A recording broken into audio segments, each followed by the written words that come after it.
11 medieval queens, born from the most disturbingly inbred royal marriages. History once recorded a queen whose inbreeding coefficient was higher than that of a child born to full siblings. This was no accident of nature. It was a deliberate, repeating choice echoing through generations of royalty. Behind the resplendent portraits of 11 hidden fates, a profound irony emerges. The very obsession with preserving bloodline purity silently rotted away the foundations of the greatest empires. And the story at the end of this journey will reveal what truly happens when a dynasty cannibalizes itself. Our journey begins by rewinding from history's most brutal pinnacle. Number 1.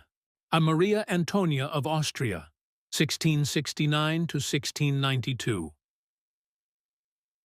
We begin at the very epicenter of this grand design. Maria Antonia was the only child of Emperor Leopold I and Empress Margaret Teresa to survive infancy. Her lineage is a nightmare for modern historical geneticists. Her father was her mother's biological uncle. If you go back just one more generation, they were also first cousins. Even Maria Antonia's maternal grandparents were uncle and niece. Imagine a family tree meant to spread its branches far and wide, to embrace diversity, instead curling violently inward, piercing its own roots. Modern historical DNA analysis has revealed a number that leaves scholars stunned. Maria Antonia's inbreeding coefficient is estimated at an astronomical 0.3053, where in an average person, this number is virtually 0. The theoretical limit of a union between the closest blood relatives, such as a brother and sister, is 0.25. Yet, this queen's genetic structure shattered that ceiling, meaning nearly a third of her genome was completely identical. Instead of having 16 great-great-grandparents to provide biological diversity, Maria Antonia had only 8. When a gene pool is squeezed to such a radical extreme, nature's ability to repair its own flaws is entirely wiped out. Defective genetic mutations found the perfect environment to pair up, resulting in haunting physical consequences. Maria Antonia's body was built upon a crumbling immune system, utterly incapable of defending itself against the most basic pathogens. Carrying catastrophic biological risks, her body struggled simply to survive the harsh realities of court life. Her pregnancies were not merely duties, they were physical torture upon an already deformed skeletal and internal structure. Her fragile existence quietly extinguished when she was just 23. Contemporary medical records note that postpartum complications completely annihilated what little strength she had left, pushing her body to a point of irreversible collapse. This event struck a tragic chord, revealing the true cost of the strategy to preserve purity. Number 2. Margaret Teresa of Spain, 1651 to 1673.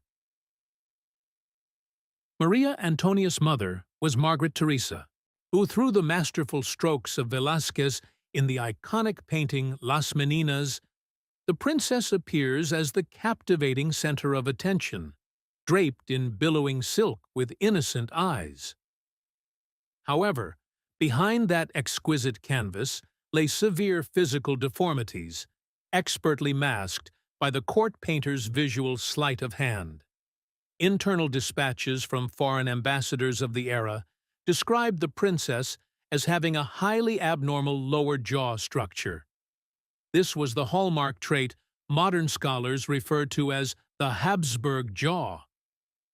It was not just an aesthetic flaw. Her underbite was so severe that her upper and lower teeth could not meet. The physical toll was agonizing. The simple act of chewing was excruciating, leaving her digestive system in a constant state of overload and pain. Concealing these flaws was not just about saving face, It was about protecting the princess's value on the international geopolitical chessboard. Barely stepping into adulthood, she was forced to leave her homeland to fulfill her royal duty. Fate and political calculus destined her for a long journey to Vienna. There she married Emperor Leopold I. The man waiting for her at the end of the aisle carried a title that makes modern stomachs churn. He was her biological uncle. From the moment the marriage treaty was signed, her body became a vital instrument for maintaining the alliance. 4 pregnancies in a shockingly short span meant 4 times this young woman had to gamble her already decaying physique. The children born to her were tragically frail, riddled with congenital diseases, and hopelessly unequipped to survive the limited medical care of the 17th century. The biological wear and tear drained the life from her. She took her last breath at 21, an age that should have been the prime of her life. When she died, her emaciated body was still carrying a 4-month-old fetus that would never get the chance to cry. Number 3. Mariana of Austria, 1634 to 1696. What Margaret Teresa endured was, in truth, a dark echo of her own mother's fate. Mariana of Austria. Mariana's story is a chilling testament to rulers willing to erase the boundaries of nature to ensure power never slipped into foreign hands. Mariana was betrothed to her cousin, Crown Prince Balthazar Charles, but fate took an unpredictable turn. The young prince died suddenly before the wedding could take place. Faced with the loss of a crucial strategic alliance and mounting pressure to produce an heir, King Philip IV of Spain made a drastic decision. He stepped into his dead son's shoes and married the young bride himself. The core of the horror lay in the fact that King Philip IV was Mariana's biological uncle. When the vows were exchanged, Mariana was a 15-year-old girl, and the king was 44. This union, spanning both a massive age gap and a generational divide, pushed the dynasty's genetic risks to a critical breaking point. During her time as queen, she gave birth to 5 children. 3 of them perished shortly after birth. The only son who survived to bear the crushing weight of the crown was Charles II. Modern historical pathologists consider Charles II the most terrifying physical manifestation of an empire's decay. Contemporary medical records describe details that make the blood run cold. His head was disproportionately large compared to his asymmetrical, feeble body. His Habsburg jaw was so heavily deformed that his tongue was too massive for his oral cavity, causing him to drool constantly and making his speech utterly incomprehensible. Due to bones so softened by a lack of genetic diversity, he could not stand or walk until he was 8 years old. Mariana endured exhausting, miserable years, watching her only son agonize, just to survive, through relentless seizures and sickness. Number 4. Anna of Austria, 1549 to 1580. The marital model between uncle and niece was not a new, desperate measure. Long before Mariana, it was a well-worn political tool. To maintain absolute grip over vast territories, King Philip II of Spain chose Anna of Austria as his 4th wife. Their relationship offers a textbook example of a suffocated gene pool. Anna was his biological niece. Her mother was Philip II's biological sister. This decision came after the king had been repeatedly widowed. The marriage was the ultimate extreme manifestation of shutting out any foreign blood. Anna fulfilled her political duty by enduring 5 pregnancies for Philip II. Yet, the lives she brought into the world faced a brutal biological reality. Despite the desperate efforts of the era's finest physicians, 4 of the children died in their earliest years. Records show these infants were born asymmetrical, their immune systems virtually useless against the most common airborne pathogens. Physical decay was evident from their first weak cries. Only one boy managed to cling to life, eventually ascending as King Philip III. Queen Anna herself could not survive the ravages of childbirth. Consecutive pregnancies in rapid succession drained her bone marrow and vitality. Her profoundly weakened body could not fight off a sudden illness, and she died at just 31, leaving behind a husk of a body that looked far older than its years. Number 5. Maria Anna of Bavaria, 1551 to 1608. In the bustling heart of Central Europe, Maria Anna was a vital node in a tight political web between two dominant dynasties, the Habsburgs and the House of Bavaria. She was wed to Archduke Charles II of Austria. Once again, the trajectory of history repeated its macabre loop. The man waiting at the altar to exchange vows was the bride's biological uncle. The marriage executed its geopolitical role flawlessly, sealing fractures and consolidating absolute rule. But on a biological level, this union permanently crippled the genetic diversity of all generations to come. Throughout her life as a wife, Maria Anna endured a staggering 15 pregnancies. While many of her children remarkably survived into adulthood, this was the generation that most grotesquely manifested the accumulated defects.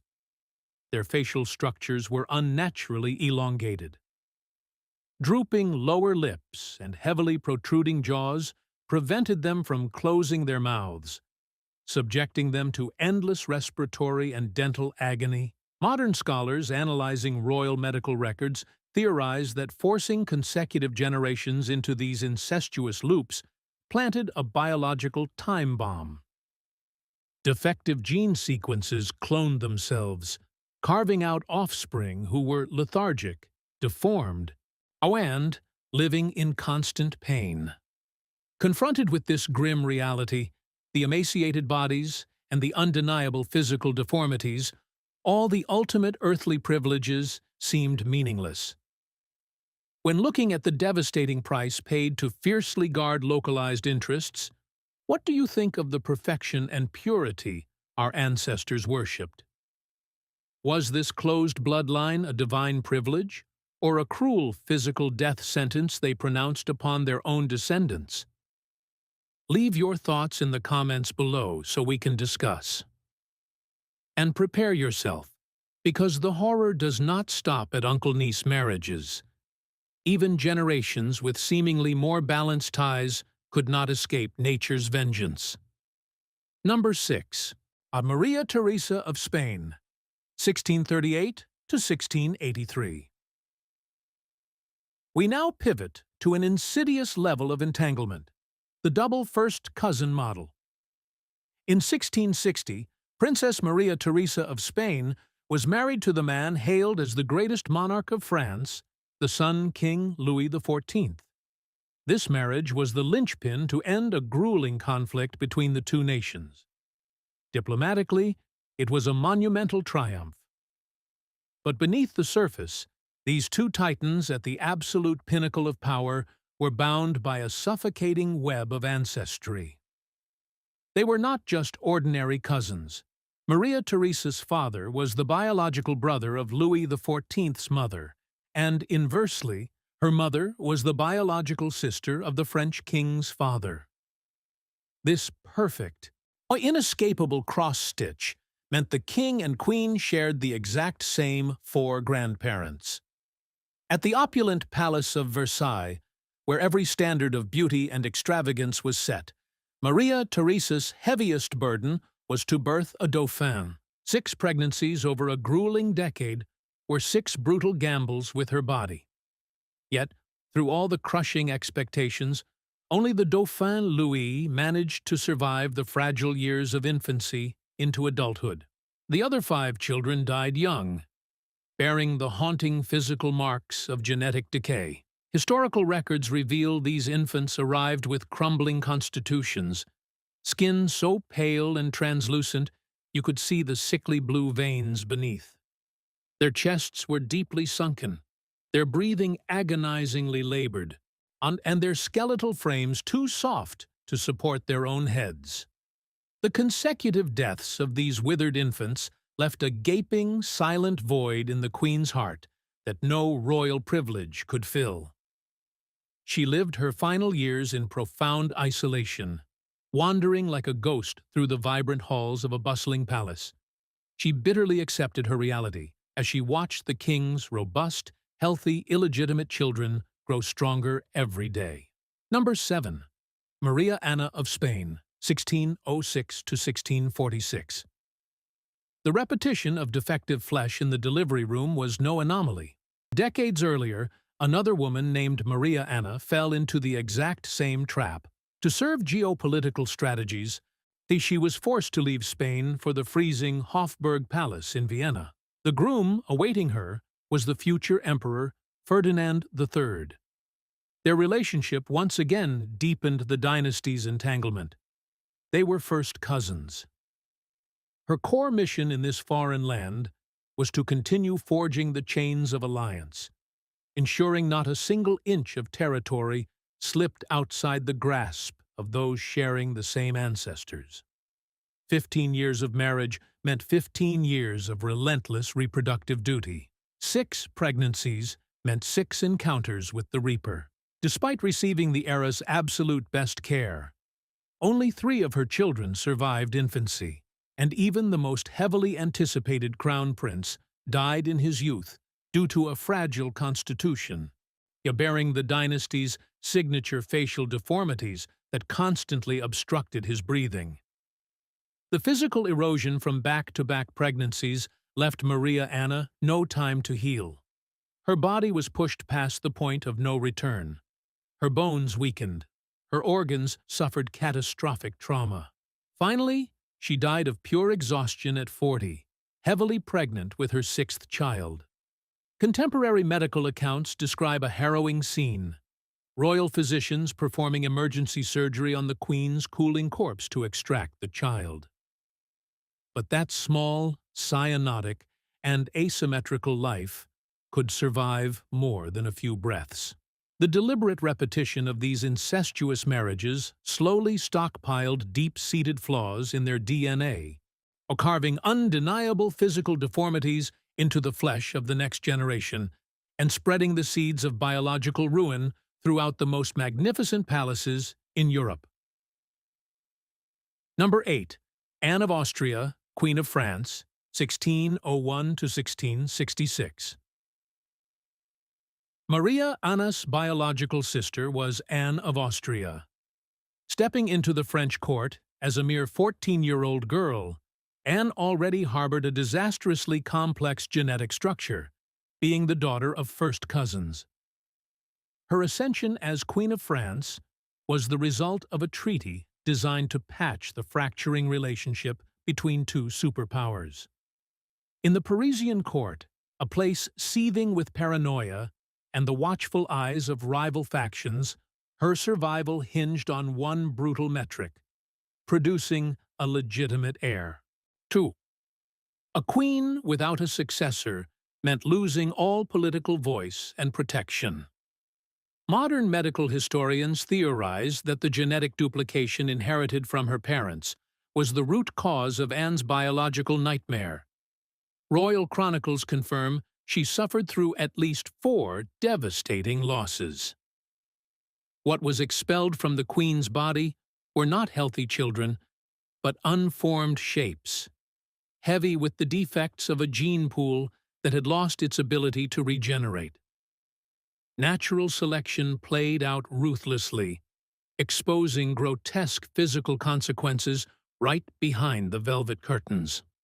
With every loss, her standing in the court teetered closer to the edge. She faced the constant threat of annulment, or even being banished to a convent so the king could find a new bride. For 2 decades, she lived in a state of suffocating psychological terror and isolation, dragging around a body traumatized by repeated miscarriages. But after 23 agonizing years of waiting, at the age of 37, a miraculous anomaly occurred. The future King Louis XIV was born remarkably healthy. The collective relief was so immense that the people of France universally dubbed the child the gift of God. Anne was a rare exception who found a merciful end to her story. But if we step further back into history to find the true origins of these physical distortions, we find a beginning far more grim. Number 9. And Isabella of Portugal, 1503 to 1539. If we trace the bloodlines back further, all roads lead to the era of Queen Isabella. Her life is the perfect, tragic example of how grand political calculus violently interrupted the laws of biology. She entered a dazzling marriage with Emperor Charles V, a man who ruled a vast territory stretching across continents. The dark truth beneath that splendor was their relation. They were first cousins. Isabella's mother and Charles V's mother were biological sisters. Emperor Charles V himself already bore stark, undeniable physical marks of decay.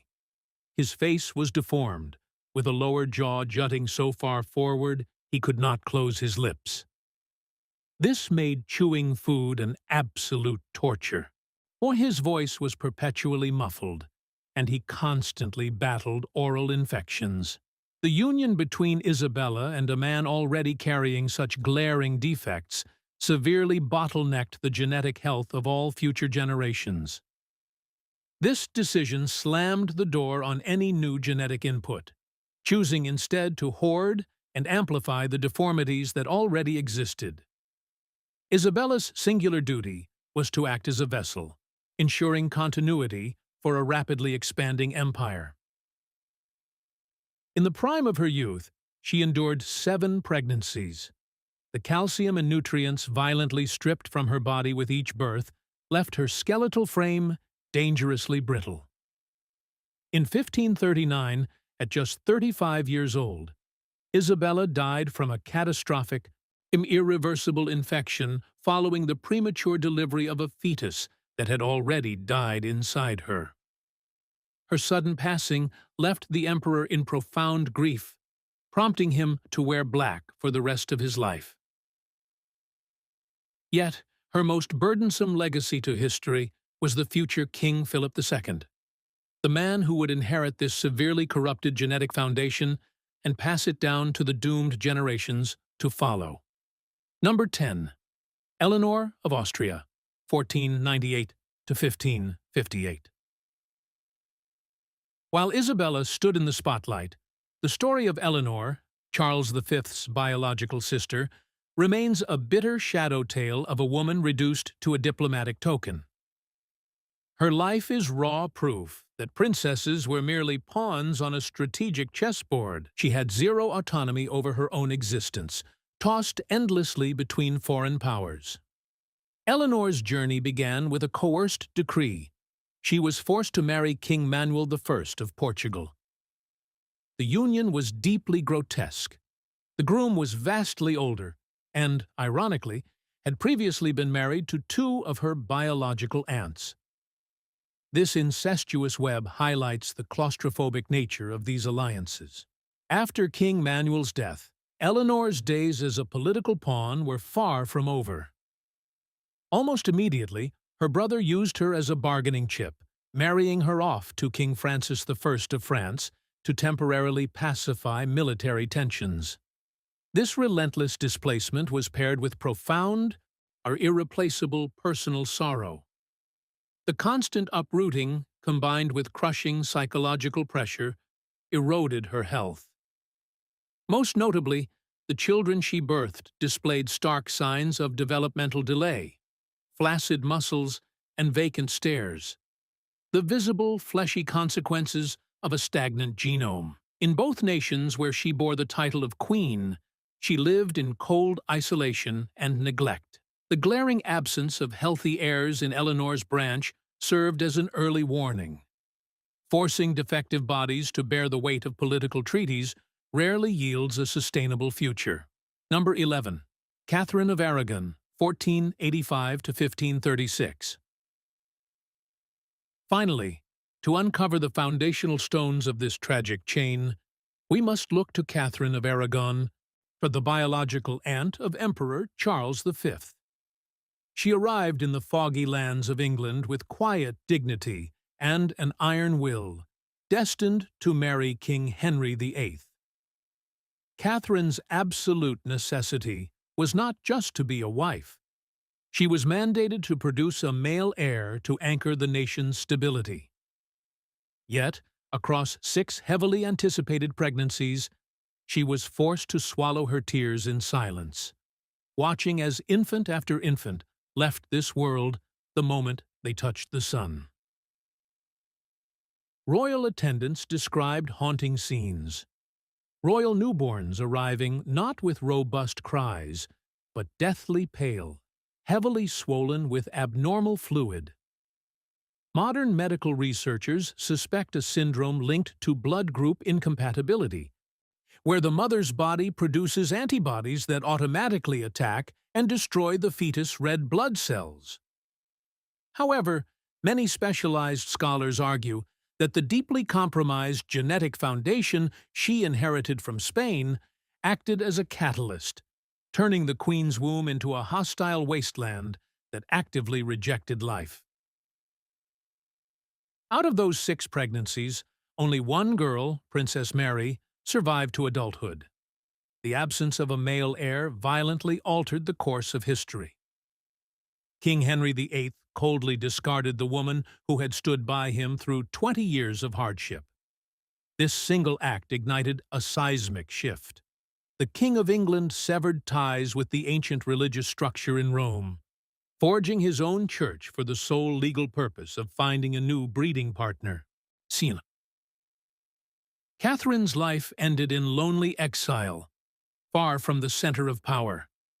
Her quiet death sent shockwaves that redrew the political map of an entire continent. What truly happens when a power structure decides to isolate itself, rejecting all outside integration? The story of Catherine and the 10 women before her is history's most visceral, agonizing, and physical answer.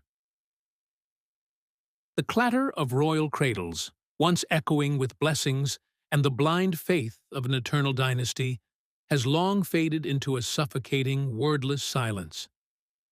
These women sacrificed their youth, their flesh, and their very existence for calculations far beyond their control. Today, if you wander deep into the fortified marble crypts of Europe, you will find priceless, diamond-encrusted crowns resting there. They continue to sparkle, unfeeling and untouched by the rot of time, sitting peacefully beside the fragile, shattered bones of the humans who once stood at the zenith of glory. An eternal silence blankets it all, quietly closing the chapter on lives born into absolute splendor, yet condemned to spend their youth suffocating.